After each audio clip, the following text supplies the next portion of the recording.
Hello, hello, and welcome to another episode of Homeschool Moms Unfiltered. I'm your host, Amanda, and my amazing co-host is... Hello, I'm Meagan. Hey. All right, so we are your source for messy, imperfect homeschool advice and community. And honestly, we're so glad you found us. Yeah, speaking of messy, did you just hear the dog food bin being shaken during your introduction? I didn't actually hear it. I was busy talking. Okay, there you go. Because right as we were about to record, I said to one of my kids, "Hey, could you feed the dog?" And she shook the kibble in the bin, and I was like, "Okay." So yeah, messy it is, right? But Yep, we're here. perfect. Okay.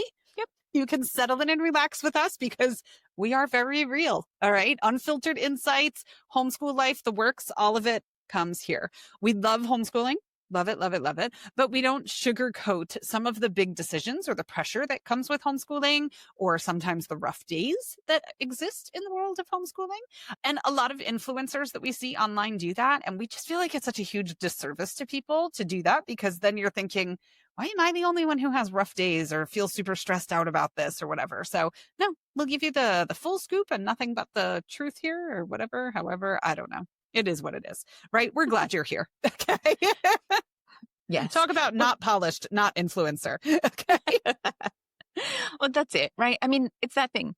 We are glad you're here, and we are all about the truth, while, also doing our best to protect the privacy of our children. And these days, that's a really weird, challenging line to draw in the sand, but it's important, and we're doing the best we can, which is another perfect example of the fact that we are far from perfect, but we're doing the best we can.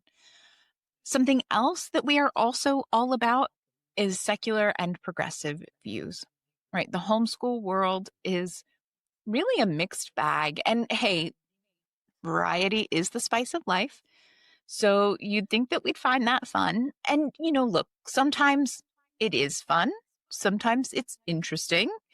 But there's definitely nothing fun or charming about hate speech and bigotry and racism and so we like to make it very clear that we believe Black Lives Matter, women's rights and trans rights are human rights.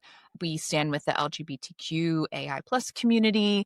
We believe no human being is illegal or can be illegal, and just like so much more. I mean, we could do an entire episode of all of the different things we believe that basically come down to like empathy, understanding, and compassion kind of rock. Yay.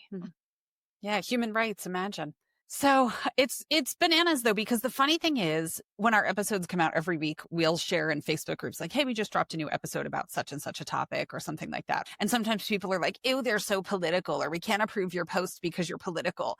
But if you break down the things that Amanda just said, these are statements that acknowledge other human beings' humanity. And we're just still so confused about how and when that became political, because I can't. So yeah. We don't get it.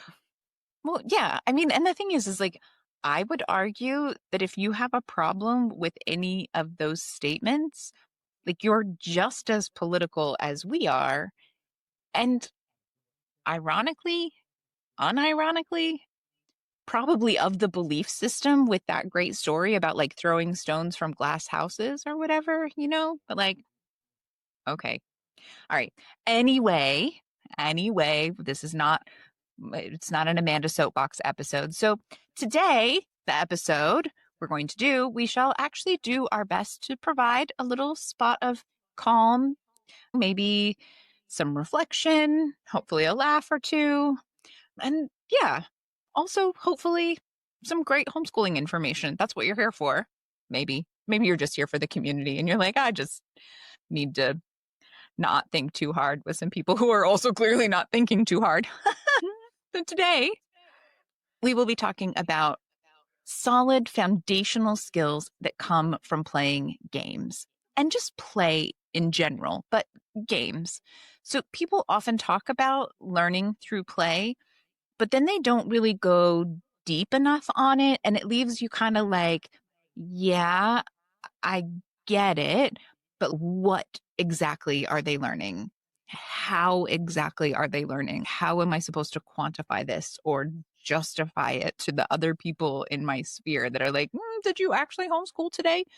So today we'll be going deep into gameplay and just how beneficial it can be. But as usual, we like to start off all of our episodes with a weekly update.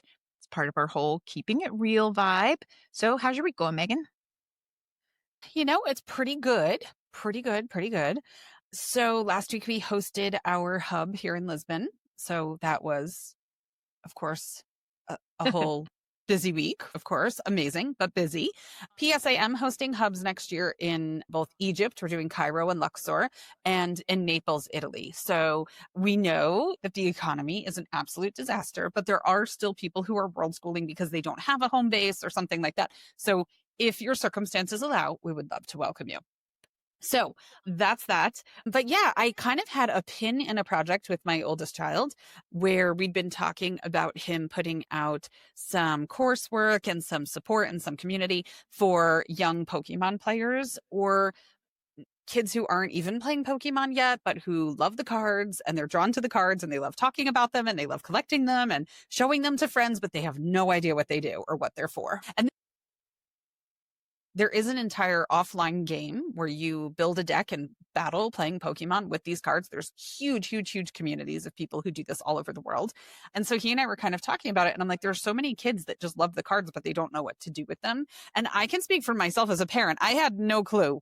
I mean, that was not a skill I was going to be able to teach my kid. I know your kid's recently gotten into Pokemon cards. Like, are you sitting him down and explaining to him the origins of all of these cards and how they work? No, I have no idea. He was like, we were visiting my family about a month ago now at this point, and my brother was like, does he have a deck? Does he play? And I was like, oh, he's got a lot of cards. Is that a deck? My brother was like, no. I'm like, okay, then I don't know. Exactly. Right.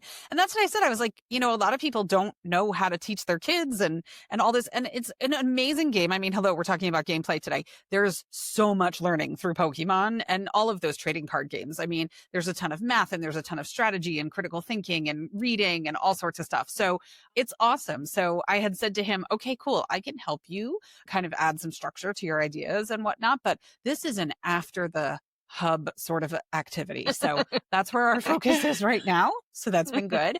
And then my other major life update is that I started making friends with my oven, which has been good.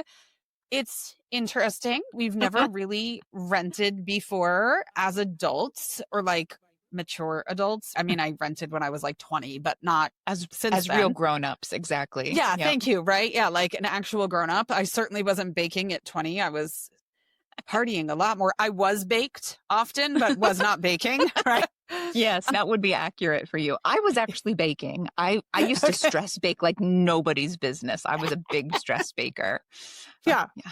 So we have this apartment and it has a very apartment grade oven in it. It's not like what we would get when I would buy a house and we would put a brand new oven in that had dual this and convection that and whatever. And so, yeah. And then on top of it, so it doesn't have a digital where you punch in the numbers, you have a dial. So the accuracy is not amazing when it comes to doing that. And then in Europe, a lot of ovens and microwaves and stuff like that don't have words on them because they're sold in multiple countries where languages are different. And so it's all symbols on the ovens and the microwaves and stuff like that. And you're left like, what do these two squiggly lines mean? What does the squiggly line plus the straight line mean? Like, I don't know. So the other day, finally, I took a picture of my oven and I put the brand in on ChatGPT and I was like, can you find me the manual and explain it to me? Because it's going to be in Portuguese. And so I figured out what all the symbols mean and all that kind of stuff. And I baked a loaf of banana Nutella bread the other day that didn't come out gummy. So that was a major win. I was pretty excited about that. I still can't convert Celsius in my head, but we're making progress. We're getting there. So I was happy to befriend my oven a little bit. That it was just like another one of those things that was like something out of sync in your world where you're like, you go to do something and you're like, fuck, I still don't know how to use the oven. So we got it sorted out, I think, this week. I don't want to be too presumptuous and come across as really bold. And then next week I'm going to make something and it's going to be a disaster. But I feel like we're moving in the right direction in my bonding process with the oven. So I'll take Nice. it. Yeah. Yeah. All right. Good. Excellent. So how about you? What's new in your world? Well, if all things go as they should, by the time people are listening to this, I will be on family vacation in Bali, and I'm very excited about that. So, if you listen to the show on a regular basis, you know that we travel a lot. Most of the time, my partner, my husband, does not travel with us. And if he does travel with us, it is with the intention of working because his job is pretty flexible. So he works during the week and then he takes the weekends off to do things with us or go on little adventures. But once or twice a year, I can usually get him to commit to actually like taking work off and truly doing a family vacation with us. And Bali is supposed to be that. Now, of course, he got a big new project right before we left. And so he's not entirely sure he can take all of the time off because we're going to be gone for a little while. It's like 30 hours travel each way. And so the last time we did a big family vacation like this, where we had to travel for more than a day one way, we were only there for 5 nights and it just was not enough time. And I fully understand the amount of privilege we have to be able to say, like, well, it took 2 days to get there and then we stayed for 5 nights and we took 2 days to get home and it was not enough. And so instead of just taking 1 week of vacation, we're going to take more. But he's been with his company long enough that he can take more if he needs. And so we're taking this huge trip to Bali. And I've said I'm mostly trying to take time away from all of my jobs and things. So I'm leaving Meagan to hold down the fort. I'm feeling a little guilty about that because I've been working really hard with someone who's supposed to be helping us get our Facebook ads up and running. We have all of these great courses and they're all super affordable.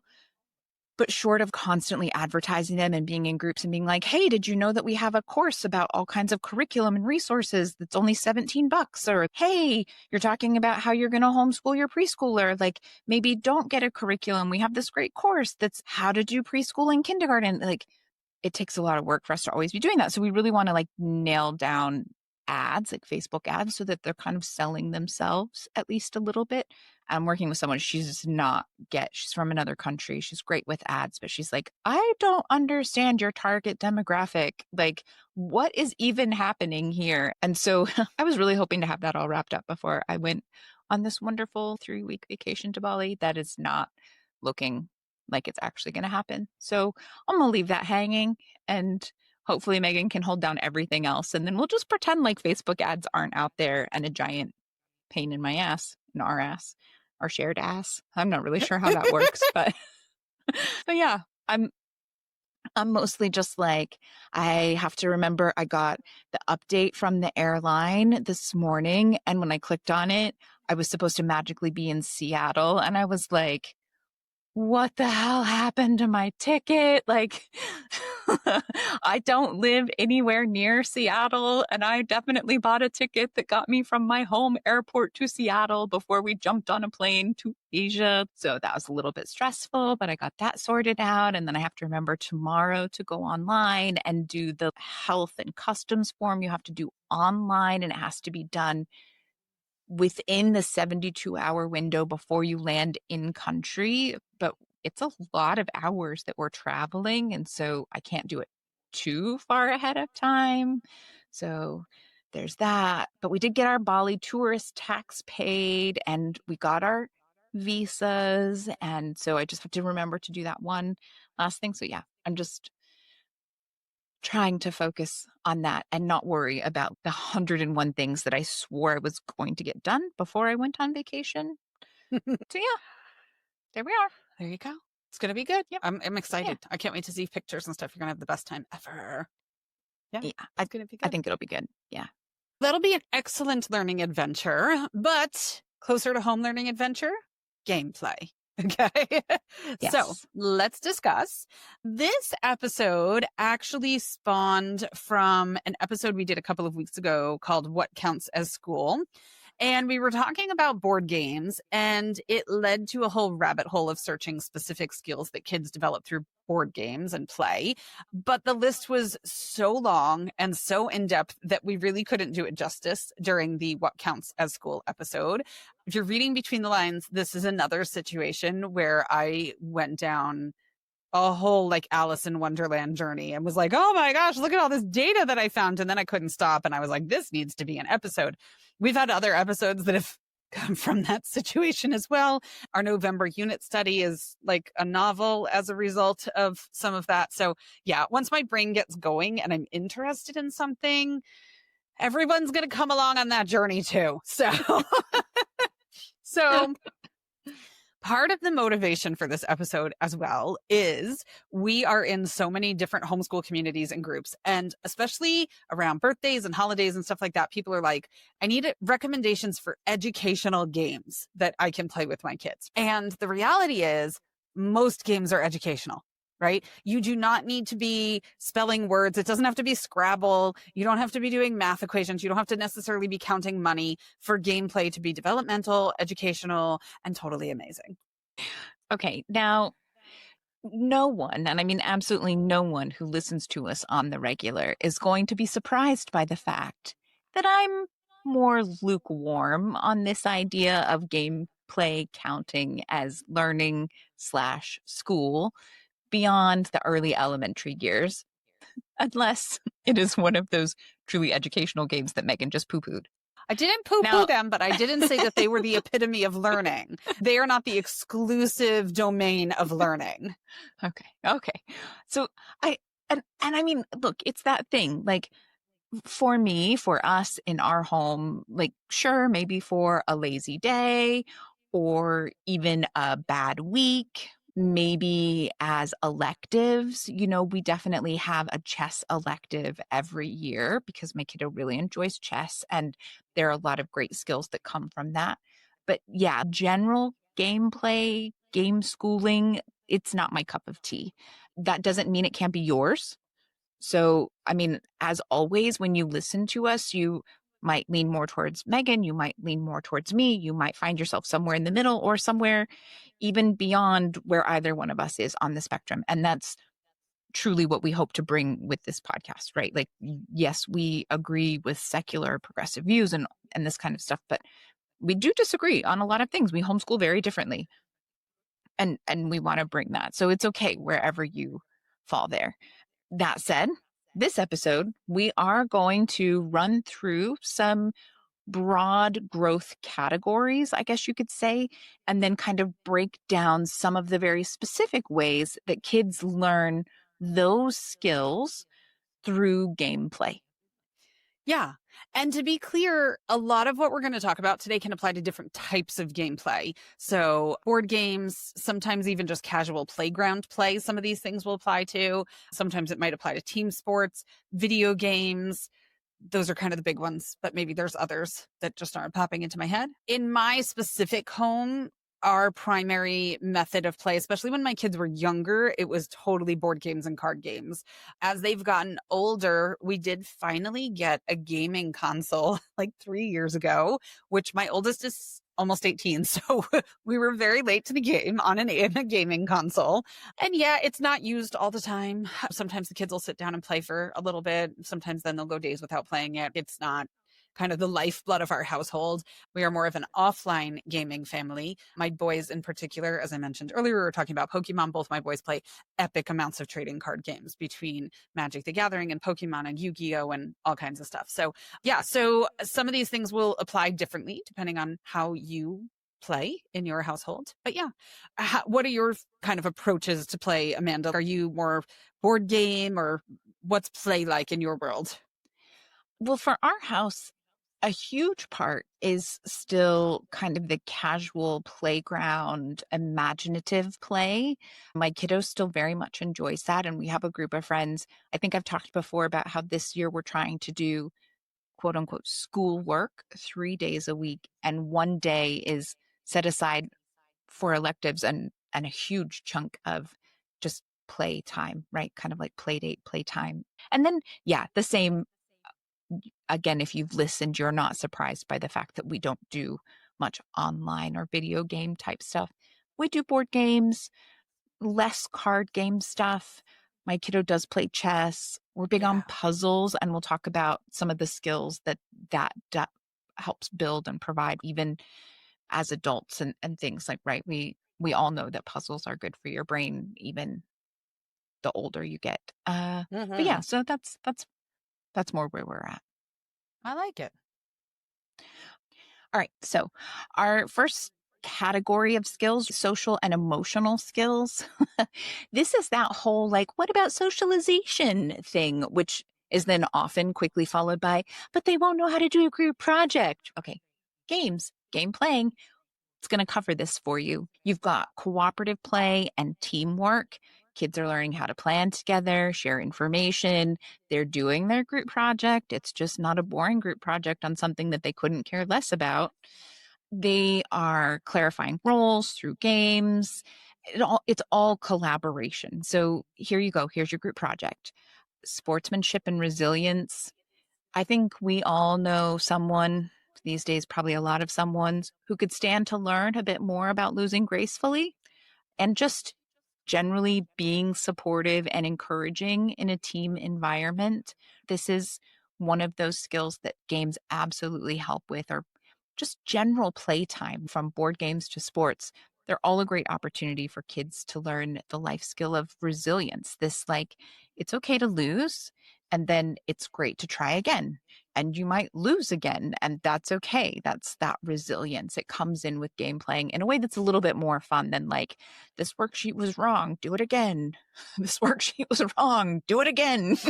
Nobody likes that kind of resilience. Negotiation and persuasion. Games involving trade or shared goals. Kids have to advocate for themselves while keeping in mind the group dynamics and trying to keep that like healthy and positive and balanced. They discover how to make deals, how to compromise, and influence others, hopefully respectfully. Uh, Sometimes it goes a little off the rails. That's gaming in general, but you know, good skills and doing it in a respectful manner. And speaking of respectfully, this idea of empathy and perspective taking, sometimes we overlook this, but it is so important. And it happens a lot in a lot of different types of games where kids really need to think about what the other player is doing, what they're building, what they've got, how that's going to play into the game, and how that's going to impact what they're doing and what they're building and thinking. All of this helps build empathy. And the world needs a whole lot more of that. So, Oh, yeah. and then lastly, kind of in this just general social emotional space, you have conflict resolution. I don't know what game you're playing if you don't occasionally have conflict, but it's certainly not the same games we're playing. But, just generally, like if kids are playing just kids amongst themselves, but if they're playing with grown-ups too, there are so often disagreements about rules, the like, that's not how that goes, or, like house rules or just all of these kinds of different things. So games are a really great neutral ground where there are set rules. There is a rule book that you can go back to and work through rather than these kind of like super emotionally intense, like, well, that's not what I heard, or that's not what like, you're like, well, let's go look at the rule book. And it's just a great way to model positive, healthy conflict resolution. I think among my kids, gaming is actually the most conflict they have amongst them. Generally, they get along really, really well. My boys in particular are best friends. But yeah, they have different levels of competitiveness.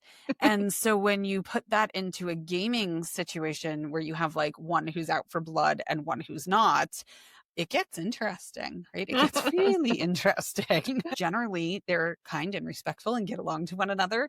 And sometimes when there's gameplay like Monopoly is out or something like Mhm. that, Monopoly tends to be one of the big ones that really, Ah, really yeah, can ruffle some feathers. it causes a lot of emotional strife in our home as well. We play Monopoly, but man, Monopoly, I think that's why it's still around, because everyone remembers someone flipping the Monopoly board at some point. Yeah. My oldest loves it. It's one of his favorite games, and sometimes he has trouble rallying a group to play because everybody's like, "Oh, this never goes well." But it's like those skills at work, they're Mhm. challenging skills, and so it's Yeah. important, you know? Yep. Yeah. I like it. All right. Then, as another kind of broad category of skills, we've got executive function skills. And we've done episodes on executive function skills when it comes to academic learning and child development and things like that. But basically, you can think about executive function skills as kind of the air traffic control of the brain. This is what's directing so many of your child's actions and responses and things like that. So, things like working memory, which, hello, I live in a very neurodivergent household. Working memory, some of us have a very difficult time with. Very, very difficult time. So, yeah, kids need to remember the game rules. You have to remember clues. I mean, sometimes when you're even playing something as basic as go fish, remembering that that person 5 turns ago asked you if you have any fives. It's like, well, clearly they have fives, right? But keeping those things kind of filed away in your brain and working through those things are important. Looking at previous plays to kind of strategize what's coming up, all of that is memory based, and it strengthens their ability to hold and manipulate information in real time. So when you are doing things that are more classically academic or more classically categorized as school, some of that memory strength can carry over, which is wonderful. Then we have something like inhibitory control, waiting your turn. Ooh, that's hard, especially when they're smaller. Resisting an impulse move, right? When you just like really want to go. Resisting an impulse move can really help with self-regulation, again, in other aspects of life. Those little tiny experiences during gameplay can really transfer over into patience and focus in other parts of their life.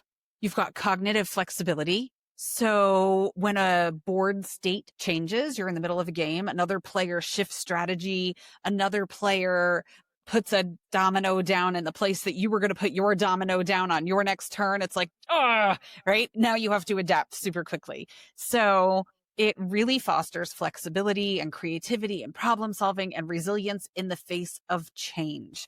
And one thing about life is that stuff is always changing. And sometimes there's disappointment in that change. And being able to shift into those changes a little bit more smoothly can be a result of gameplay.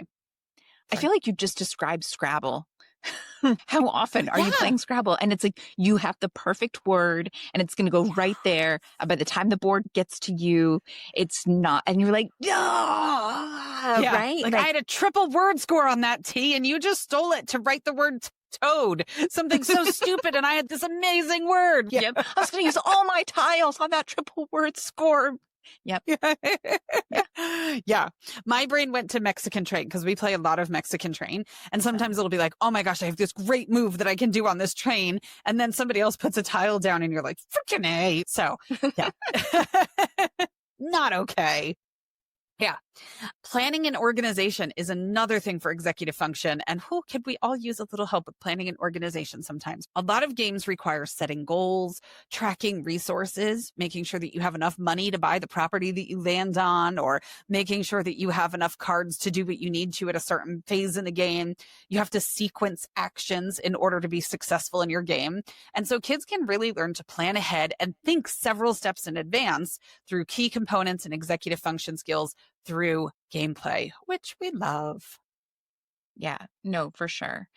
We just talked about a bunch of soft skill things, but there are also things that are maybe more traditional academics. So, numeracy and math thinking, you've got counting and one-to-one correspondence, this idea of moving pieces accurately or keeping score, right? Depending on the game you're playing, keeping score can be super basic and foundational math concepts, or it can be really intense math stuff. So developing these early skills and remembering that they can build as your kids get older and the games get more challenging. And it can help kids kind of connect abstract numbers to concrete actions. And then moving into more algebraic things. You've got number sense and operations. So games that use addition, subtraction, multiplication during scoring, they're building that number fluency and they kind of develop again this nice progression as kids get older and play more and more difficult games. You have this natural low pressure practice for computational thinking that can roll nicely into their pattern and set recognition, which is a huge part of building the foundation for algebraic thinking and categorization. Then you've also got probability and risk. Probability and risk becomes really huge in the middle school and high school and even college level math. But you are 100% working on that with your kiddos when you're rolling dice or having to make uncertain choices. And it helps kids kind of see, well, if you do this, then this happens, or I'm more likely to roll this number. So, what does that mean for how I'm going to play? And this idea of exposing kids to chance and expected value, and then through repetition, they develop an intuitive understanding of likelihood and consequence. And then that can obviously build into a better understanding of, again, that probability and risk kind of thing. And then there are games out there that are employing light, discrete math with graphs and networks. Again, it depends on the game that you're looking at, but root building, connection making games, we love certain versions of Ticket to Ride. And again, you're doing connection making games. There are a lot of games out there that introduce coding as connection making, not coding specifically. And it's this helping kids really understand how systems work by visualizing them and being able to visualize relationships. And that helps with the conceptual idea of how you get there later on as you do next steps. I like it. Yeah.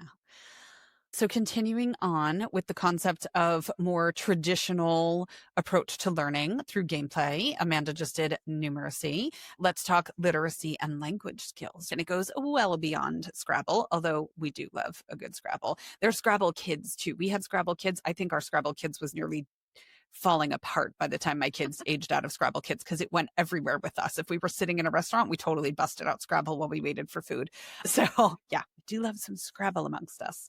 So things like vocabulary and syntax. So you've got word-based and clue-giving games that require really precise communication, things like charades and stuff like that.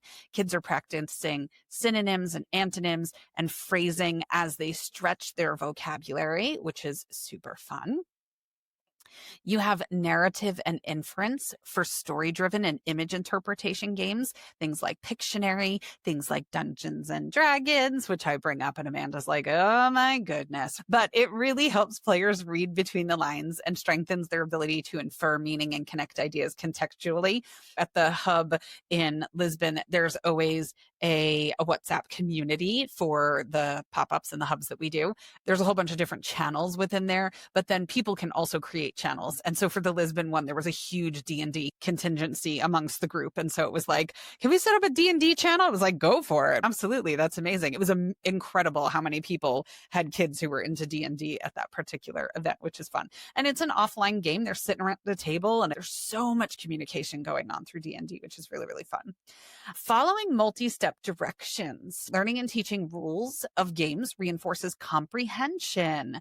So how much fun would it be that when you are transitioning over to a more traditional school activity and you say, okay, I need you to do this and then do this and then do this. If that carried over, how much more amazing would life be? Another thing that's really helpful is if you have a kiddo explain a game to another kiddo. That's really heightened processing right there. Because if you ever had somebody try to explain something to you and you're like, oh, but wait, I forgot to tell you this thing before that now is really important for the thing that I'm about to say. So hold on, back up. Okay, now we can go forward again. And you're forward and back the whole time. It's super confusing. But being able to give clear sequenced instructions is a really incredible skill to have.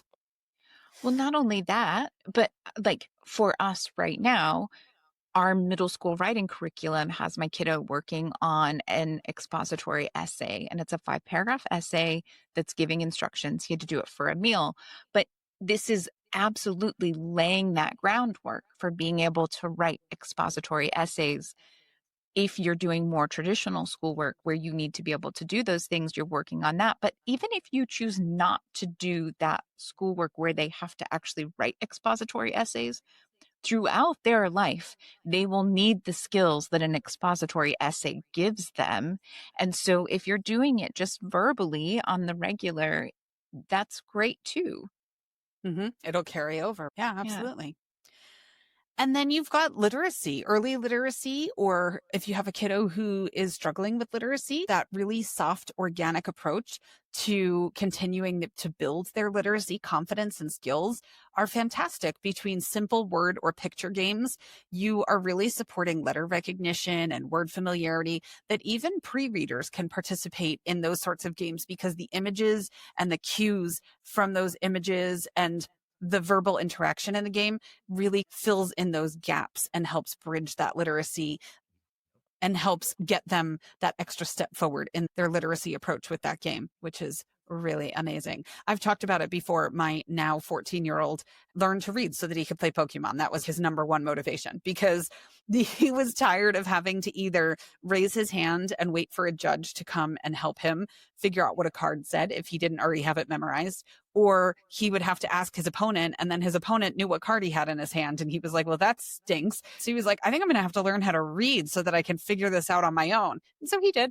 That was his main motivation, was just want to be able to play Pokemon better. I was like, okay, great. And that was a, a lot of years ago, and he's still playing Pokemon. So Yeah. Well, I mean, the thing too is if you have a kiddo who is older and they can read, but maybe they're just a reluctant reader, you've got one of those Mhm. kids that's like, do not make me read a book. Don't assign a book. I'm not going to read one for fun. Or maybe you've got a kiddo who is struggling to read, whether maybe they have dyslexia or something like that. Games can be a really easy, organic way to practice reading without it being like, I'm making you practice reading. Maybe you put them in charge of the the rules and you're playing Monopoly or you're playing Life or something like that, where you can frequently be like, what's the rule around this, or what's the stock card option thing again? So they have to go to the rule book and tell everyone like, oh yeah, you for sure can do this, this, and this, or in this case you get one card, or in this case you get to pick between three cards. And again, they're practicing their literacy skills without it being that overwhelming, like I put a book in your hands, now read it kind of thing. It's great. Yeah. Well, then even Yes. the number of games where you play, where you draw a card and your next turn is impacted by whatever's on Mhm. that card, it's usually just a sentence or two. So it's usually something where even a reluctant or a struggling reader can get through that, or can easily get some support to get through that without it being a really big thing, which is nice. Yeah, exactly. Little wins and anything that helps grow their confidence because they were able to help the Yes. family in that way in a really organic way. That's great. Love it. Okay, so we were doing more traditional schooling areas that maybe you feel like, okay, well, I can check this off because I know for sure that we worked on literacy today. So some things that are more maybe interdisciplinary, I guess would be a good way to put it, but just as important, you have logic, deduction, and critical thinking skills. Boy, howdy, do we need people with better critical thinking skills. So, this is a great way to work on that. You've got deductive reasoning. So, players gather clues, they eliminate possibilities to find solutions.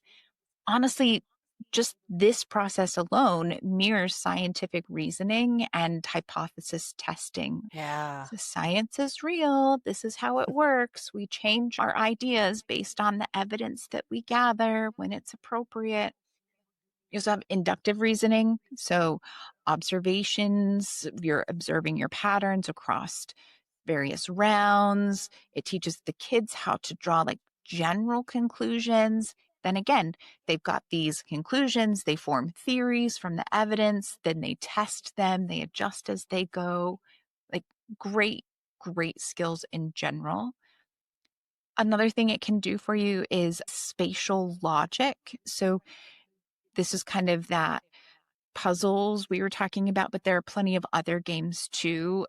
Like there's that one, something about like don't break the ice or something that's popular Hmm. with little kids, but great at all ages. That's one of those to randomly pull out and play with your older kids, kind of like Jenga. You're just trying to see how difficult you can make it for your opponent before the game is done. But it's this idea you're looking at placement or blocking moves. It helps kids visualize cause and effect. physics, depending on how intense you're getting with it. And they can see how a single action can alter the entire outcome of a system. Yeah, sure, maybe it is don't break the ice, the game, but it's the whole system as well, especially as you get into these more and more complex and difficult games. Yeah, I was thinking of that game Kerplunk, where you have the plastic things that look like spaghetti and the Yeah. marbles on top, and you pull the spaghetti pieces out, and eventually all the marbles go down and whatever. I was like, oh, that game was so much fun. That's totally, totally in there. One of my Yep. kids had a game that he loved, and I think we only just got rid of it when we moved last year, called Suspend. And it's these metal pieces on a frame, and you're putting all these metal pieces on and trying to keep it from toppling over. He loved that game. I mean, even that one, the triangle with the golf tees, and you're supposed to jump Yeah. over right? All that kind of stuff. Some of those can drive you absolutely bananas. Some of them are really challenging. We got one of those from Cracker Barrel not that long ago, and I was totally stoked because I remember always playing it at my grandma's house. I was like, oh, yeah, Yeah. look at that. Cracker Barrel food, maybe not so great, but coming in for the win with the wooden games. Exactly. Right. Yeah. So continuing on that theme, spatial reasoning and visual perception, you've got mental rotation and tessellations. Interestingly enough, one of my kids is an artist, and there's a whole thing within weaving about tessellations. So that's actually a word that comes up in my house constantly, which is not Okay. something I would have predicted in my younger years. Like, oh yes, at some point in your 40s, you will sit around talking about tessellations all day. Somehow we do. But it's all about fitting shapes together, which is a huge part of gameplay and puzzles, but it really challenges kids to visualize spatial relationships, which are building foundation work for geometry down the road. For those of us who suck at geometry, thank you, that was me. And engineering type thinking. If you have a kiddo who's looking to go into any of the STEM fields later, some of that visualization of spatial reasoning and pieces might be really, really helpful for them. Then you have visual discrimination, which sounds like a bad thing, but we promise you it's not. So spotting matches or quantities at a glance really helps to sharpen your visual attention to things and attention to detail. Kids are able to strengthen rapid recognition and focus through things like that, which help eventually for reading and math and other skills that they will embark upon in more traditional avenues. All right, so we have some more core skills that we're going to be talking about today. But if all of this is like, yes, I can completely see how all of these things work and how kids can learn through gameplay, but I'm so stuck on the fact that it has to be a workbook and we have to have a worksheet and it has to be done sitting at the table with a pencil in hand.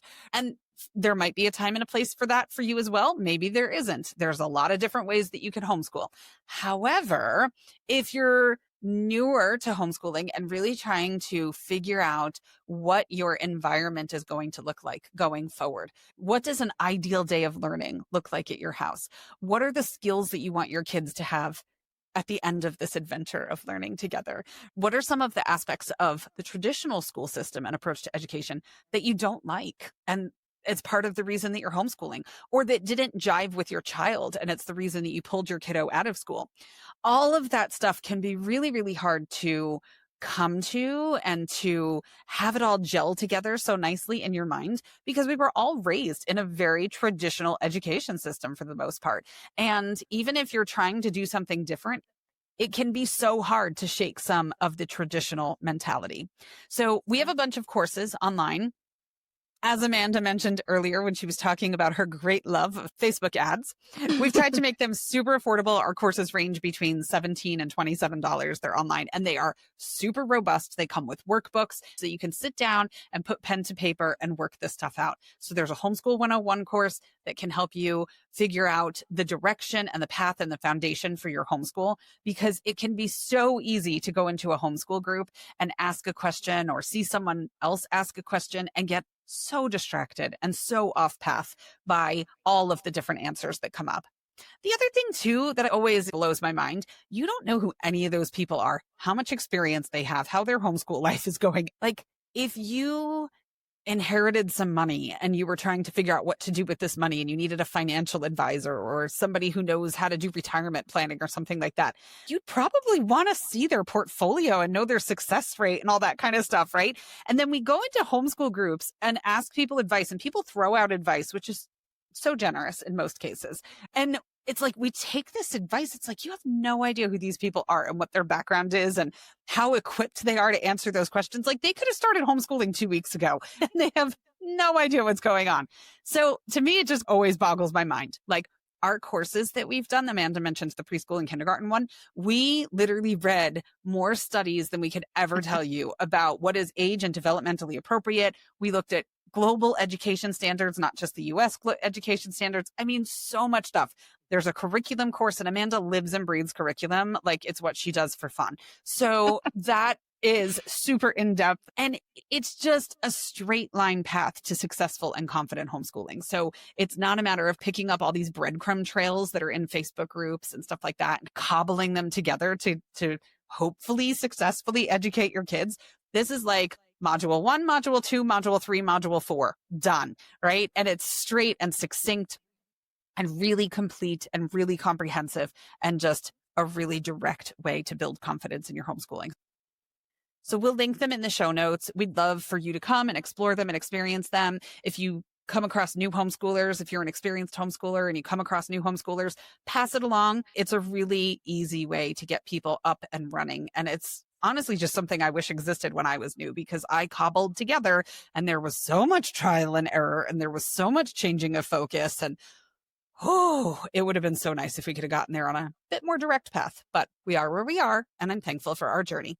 Well, yeah, and I feel like, especially these days, and when I say this, I feel like I'm one of those like grumpy old men, like back in my day. But these days, it feels like when you go ask for advice or suggestions, it's like, this is what I did, and this is why you should do what I did. And because our podcast is based on this idea that, like, okay, yes, we are secular, we are progressive, but we homeschool very differently, and we're not trying to convince anyone that they need to do it our way, or that my way is better than Megan's way, or Megan's way is better than my way. The courses are literally designed to be like, what do you want? What do you see working? What works for your kiddo? Okay, if this works for your kiddo, then you might want to look at these things. If this works for you, then these are resources that are going to apply more to you. It's It's not not a about one what size fits all. yeah, Right. yeah, no, exactly. And it's not like, well, I do it right, and this is how you should implement what I do in your home. That's not what we're going for. We're going for, like, here's all the knowledge we have from the hundreds of other homeschoolers, thousands at this point, that we have talked to and interacted with and befriended. And here are all of the resources that we know about. And they work well this way. Or if you're looking for this, you might look at this one or this one. It's not about what works for us. It's about what we think might work for you based on lots and lots and lots of experience. Yeah. And this And is the so only hard to real find. Yeah. And the only real way to know what's going to work for you is to identify what kind of homeschooler you are, how your kid learns best, what your goals are, what your ideal day of learning looks, because that's all personal to you. And then once you've figured that out, then you can match resources to those things. But my ideal day of learning looks very different than Amanda's ideal day of learning. So if she's going to give me recommendations, they're going to go over like a lead balloon in my house. It's just not going to Yeah. work, and vice versa. So figuring out what your drivers are and then matching things to your drivers is the key to success. And you don't have to figure those things out on your own. Our 101 course literally starts That's what with it does. helping you do quizzes. There are different quizzes to take and things to work through to help you find those answers so that you can take the next steps. They're built in that way. Figure out who you are, who your kiddo is, then figure out how you're going to implement it. Then look at curriculum and resources if you don't want to do curriculum, but you just need some extra resource suggestions for X, Y, or Z because your kiddo is super into science and you're like, yo, I don't know science. Like, whatever that may be, right? Like it's just built really well to help you do what you need. Anyway, we'll get off of that. Let's move on. Okay, so Gameplay. yes, games can be fun. So again, still talking about these kind of cross-disciplinary, interdisciplinary skills. You have strategy, systems, and economic thinking, and this becomes especially prevalent when you're looking at any kind of game that uses resource management. Now, this obviously isn't all games, but there are definitely games out there that require balancing scarcity and opportunity cost. And anytime you can find a game that has those things, that is literally teaching kids how to allocate limited resources wisely and planning for the long term. You're basically doing an economics prepper course in your gameplay. And I like that kind of thing. As we said, I'm not a big game schooling person, but there are times when your games can really lay great foundational work, whether it's for algebraic thinking or economics, scarcity, supply and demand. And your kids might not realize that they're learning Yeah. that, but they are. And that's going to make it so much easier when you need to go a little bit deeper. Maybe they're doing some kind of an entrepreneurial course, or they want to do some kind of business classes or whatever. And they've got this great foundation. Fantastic. Another thing that comes through gameplay is creativity and design thinking, which we're a super creative household. We love that stuff. So open-ended expression, creative games that really encourage metaphors and symbolism and clever storytelling. Kids get to explore their imagination without rigid right or wrong answers. If you have a kid who's afraid of making mistakes, if they have that perfectionist challenge where they're kind of paralyzed by doing something wrong, these are great ways to break some of that down and give them some confidence in those things in a fun, lighthearted, low consequence, silly environment, which is super helpful. And then you've got game design and iteration. Amanda brought up before house rules and things like that. The interesting thing when we go to these pop-up hubs with other world schoolers all over the world, we almost always have game nights. And the funniest thing is the number of different variations in the Uno rules in the room. Oh. I mean, wowzers. People are like, that's not what that card does. That's not how that card is played. That's not how this works. It's unbelievable. I mean, there is a rule book for Uno, and yet somehow the interpretation of Uno is all over the place. And it was funny because I saw something one time.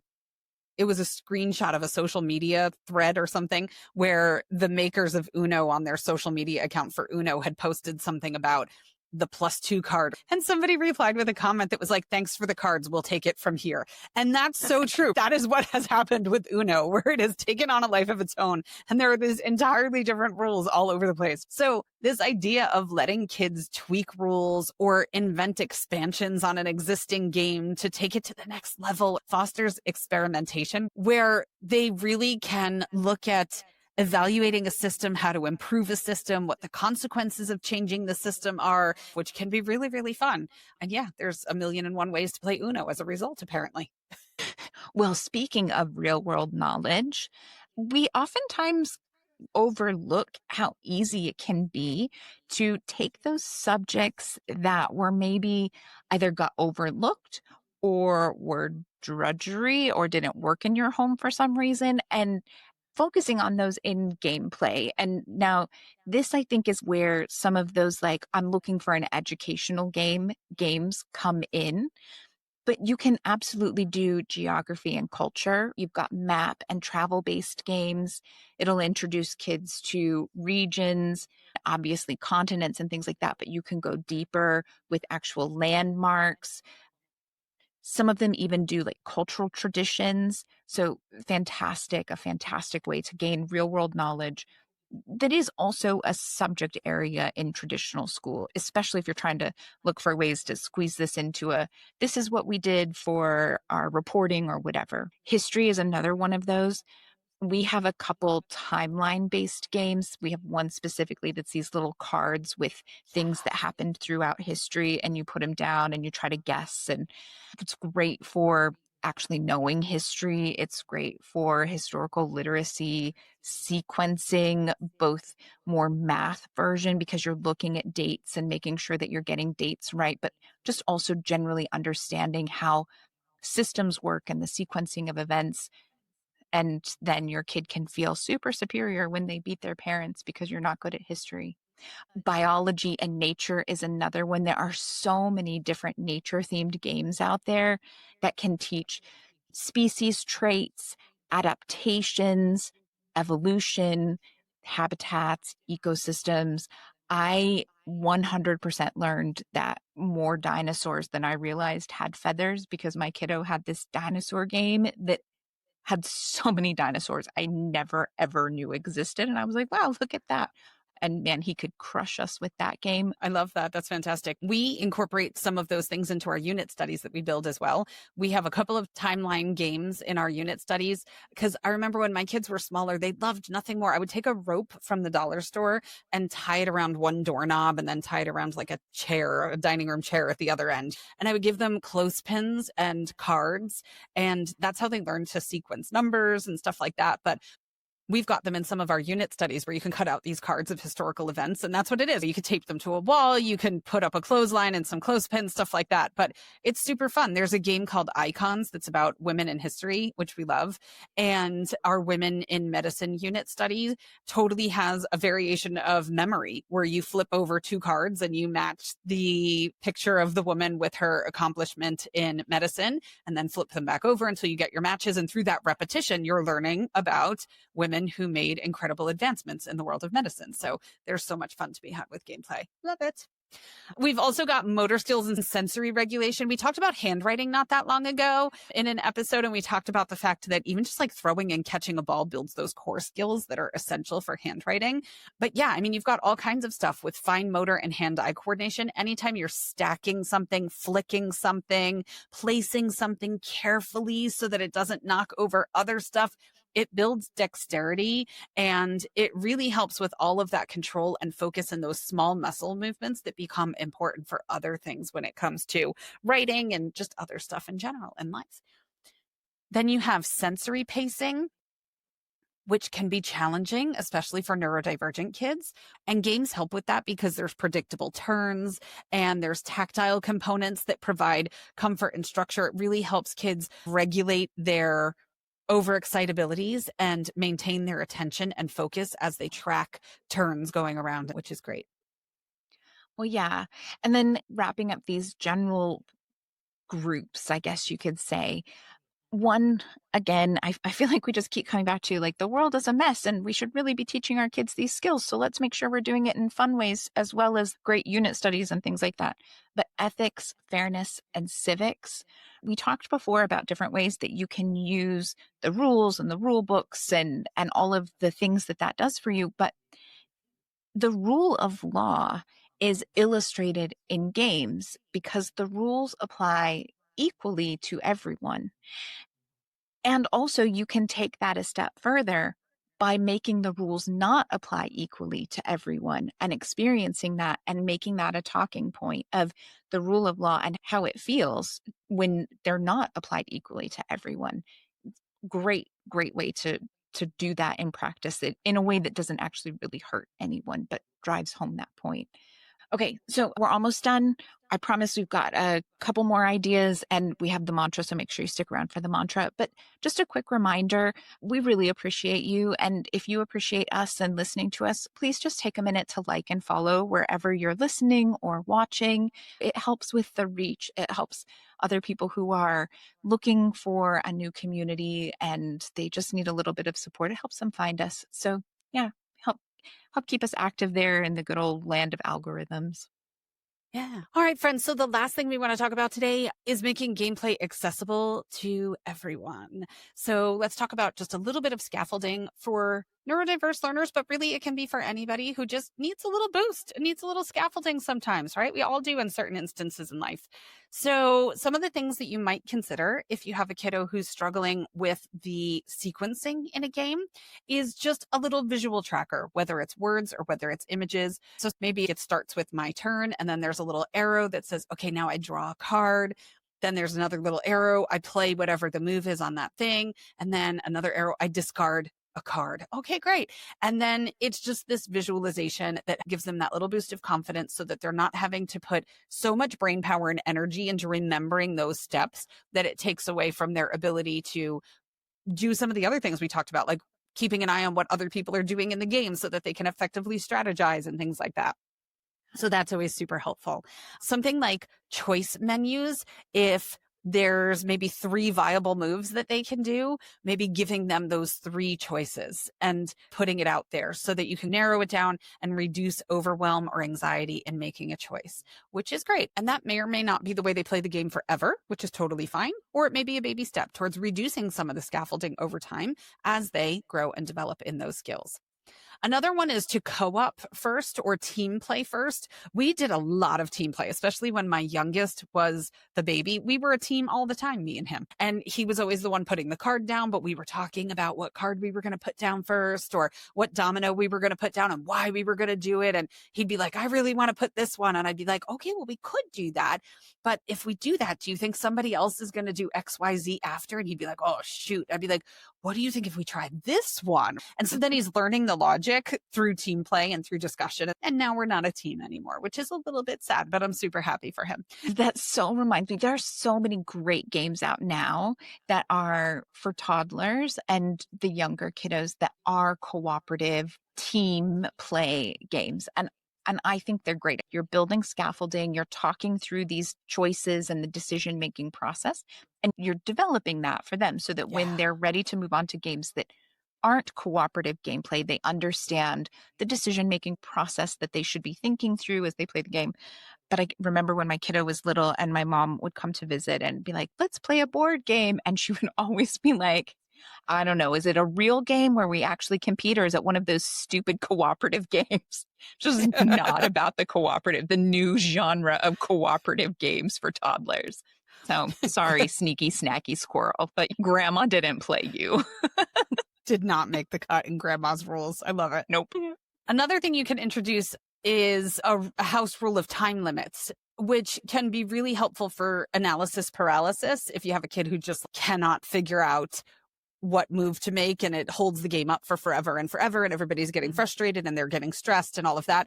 Just a little sand timer. And it would apply equally to everyone. It wouldn't just be for that kid. That would be horribly mean. But yeah, it's super helpful. We actually have this for my husband when we play Rummy Cub with him, which is a really rare thing because we hate playing Rummy Cub with him because he monopolizes the entire board and he takes forever and he wins in one turn, like all the time, which is what happens when you marry like a genius engineer. But yeah, and P.S. I think in other places it's called something that's not Rummy Cub, but we had the Dutch version that he grew up with and it was called Rummy Cub, but I think it's called Rummy O in some places or just Rummy. I don't know.